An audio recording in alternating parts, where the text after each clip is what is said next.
Okay, so kung freelancer ka or aspiring freelancer tapos natatakot ka ma-scam sa mga opportunities, panoorin mo 'tong video na 'to baka makatulong. And at the end ng video guys, if mag-stay kayo meron akong gift. So wag na natin patagalin, let's go. Okay, ito guys, based on my experience, ito yung mga mga for me masasabi kong scams na kailangan niyo i-avoid if freelancer kayo. Kasi may mga opportunities minsan na mag-email sa atin ta's akala natin legit yung opportunity or yung work, pero scam pala. So, una, okay, kapag may company na nag-reach out sa inyo, tapos wala silang corporate image. When I say corporate image, wala silang website, wala man silang, hindi registered yung company nila, or wala man lang silang social media present kahit LinkedIn lang or mag-Google man yung company nila. Mag-iingat kayo sa ganun, guys. Bakit? Kasi usually, yung mga yan, scammer yan. Na-try ko dati nung nag-start ako sa freelancing. Ang ganda ng flow. May nag-email sa akin. Hanggang na-hire ako, ang bilis ng process. Tapos sa dulo, para makapag-sign ako sa job offer, kailangan magbayad ng 15K. Tapos nagtaka ako. If sabi ko dun sa manager nun, nagwa-WhatsApp kami that time. Sabi ko, bakit kailangan ko pang magbayad? Trabaho kayo naman magpapasahod sa akin. Tapos sabi ng manager, may mga bla bla bla, puro excuses. Tapos nag-call naman kami, legit naman siya na foreigner. Tapos kailangan ko talaga mag-deposit ng $300. Sabi ko, para saan? Yung intuition ko noon that time, hindi ko na siya tinuloy kasi feel ko scam. And before ako nag-proceed, nag-research ako about sa company nila. Nag-check ako sa forum, sa internet, kung legit ba yung company. Tapos nakita ko ang daming na-scam ng company na yun. So doon, yun yung number one guys. Dapat may social presence or para makita mo legit yung isang company. And kadugtong nito yung number two. Okay? Walang freelancing opportunity guys yung magbabayad kayo para ma-hire kayo. Tandaan nyo yan. Walang ganun. At kapag kailangan nyo magbayad para makaland kayo ng client, like let's say magbabayad ka para hire ka nila doon mismo sa company na yun, mag-iingat kayo. Bakit? Hindi siya legit. Kasi kung may babayaran kayo, ang weird naman, pwede namang ikaltas na lang as expense sa company yung babayaran mo. Kailangan mo magbayad. So, case-to-case basis yan. May mga platforms kasi na para makakuha ka ng leads or client, kailangan mo magbayad. Like Upwork, para makagkaroon ka ng extra connect. Ibang usapan yun. Ang point ko guys, ang ipinupunto ko dito is, may mga companies na parang sisingilin kayo para maging part ng company nila. Mag-iingat kayo doon. Hindi yung legit na freelancing opportunity. Most of the time, scam yun.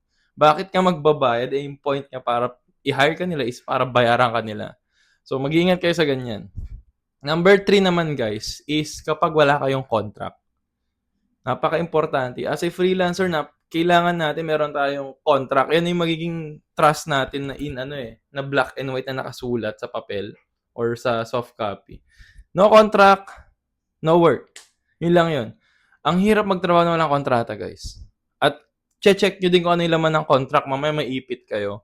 So, always ask at saka do your due diligence sa contract kung ano yung laman. Kapag may contract, legit yan. Pero i-double check nyo kung ano yung laman.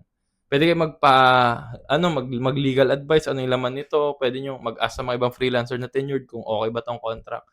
Check nyo maigi kasi may mga instances, guys, na may opportunity sobrang too good to be true na lang.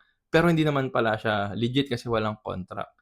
Ang risk kasi nun, pwede kayong tanggalin or i-ghost anytime kapag na-provide yung service. Kawawa kayo. So, mag-ingat kayo doon. Another fourth na scam guys, medyo funny to. May mga freelancing opportunity na ang daming ipapagawa sa inyo. Tapos mapapansin yung AI or automated masyado lahat ng task. Napaka vulnerable to sa mga or na target yung mga video editor at saka mga project based na service. Yung kunyari gawan mo ako ng 5 video para makita ko yung gagawin niya, ano yung ganito ganyan. Mag-iingat din kayo sa ganon. Bakit? May mga agencies na scam na mga utak na parang mangongolekta lang sila ng free sample pero in reality yun yung gagamitin nila para sa ibang clients nila. So hindi talaga sila legit. Ginagamit lang nila yung mga Pilipino kasi madali tayong mauto, yun yung point nun, na mag-provide ng free na sample pero reality para sa client nila yon. So mag-iingat kayo sa mga ganong guys, ganong modus kasi maraming na-scam sa ganon. So may sets na papagawa sa inyo tapos sa dulo hindi kayo a-accept. Ang mga legit na ganun guys, may bayad yung ano nyo, yung mga sample works nyo. Kunyari, sa 5 na edits, kunwari, bibigyan niya lang kayo kahit 1,000 pesos or 2,000. May mga ganun. Kasi absorb na lang kayo later on kapag hired kayo, tapos mas malaki na yung rates. Pero kapag wala, free lahat. Medyo mag-iingat kayo guys, most likely, scam yun. For me, based on my experience. Isa pa guys, na possible na na scam is, too good to be true na offers. May mga instances na ang ganda ng offer, like parang life-changing siya, 6 digits, tapos magtataka ka bago ka pa lang. Hindi totoo mostly yun kasi ang mga legit na mga guys, na mga companies or mga mga foreign clients, lagi nagtitipid yan. So the lesser na yung parang papasahod nila sa inyo, mas totoo yun. Yung purpose kaya sila nag-outsource ng Pilipino para makatipid. Kapag kunwari masyadong too good to be true, bibigyan ka babato ka ng 5K agad, wala ka pang experience. O $5K per month. Ingat ka, baka scam yun. Or worse, baka ikaw pa yung kukunan nila ng pera. Ingat kayo doon. And siguro guys, yung pinaka-last na lang din based on my experience. Ano pa ba yung mga nangyari sa akin? Eto guys, um, yung sa contract ulit, dapat yung contract nyo guys, clear. May mga instances kasi yung contract nyo, minsan lang, hindi siya klaro, wala siyang direction. Dapat may direction lagi. Usually, ang contract nag-start yan 6 months. Mga paid contractor, 6 months to 12 year. Re-renew after 1 year. Laging ganun. Kapag binigyan kayo ng napaka-ikling contract, i-ask nyo sila kung ano yung reason bakit ganun. May mga kasi, parang yung sa setup lang din sa Jollibee, di ba? Ayaw nila nagpapa-regular. So, tatagain kayo sa time. As maliit na sahod.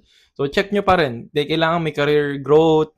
Ask nyo pa rin yun. Tapos, check nyo kung yung at least 6 months na deliverable. Tapos, dapat realistic yung deliverable. Ito, dito nagkakamali mga freelancers eh. Minsan, hindi humanly possible yung deliverable. Let's say, for example, sa akin sa sales.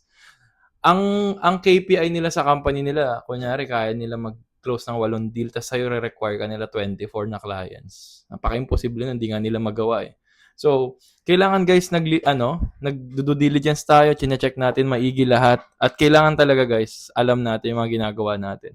So, kung aspiring freelancer ka, I hope nakatulong tong video na to, and I hope mas tumalino ka dito. And again, as my way of saying thank you dahil nag-stay ka dito, meron akong free community that teaches yung mga sinasabi ko kanina, part 2 ng module. And yung free community ko is a freelancing community, specifically remote sales. So work from home sales siya. Nandun na lahat guys, wala akong ginatekeep kung paano ako mag-discuss dito. Nandun na lahat matututunan nyo. From wala kang alam to freelancing, matututo ka sa sales, to remote sales, at saka yung mga focus ng mga remote sales. So, if you think para sa yun, that's my way of saying thank you. In-invite kita maging part ng Parliament. So, link in my bio or sa comment section or kaya naman search mo jointheparliament.com. Hindi ko pa pangako sa inyo yung mga kalokohang pangako dito guys na yayaman ka dito, 6 digits, yung mga kabulshitan na yun. Okay? Nandito kayo para matuto and maging technical na remote sales professional. Nothing more, nothing less. And ang mapapangako ko sa inyo is makuha nyo is landing your first client or jump starting your career. That's it. Okay? So, if you think para sa inyo to guys, feel free to check out my community. Jointheparliament.com. Peace.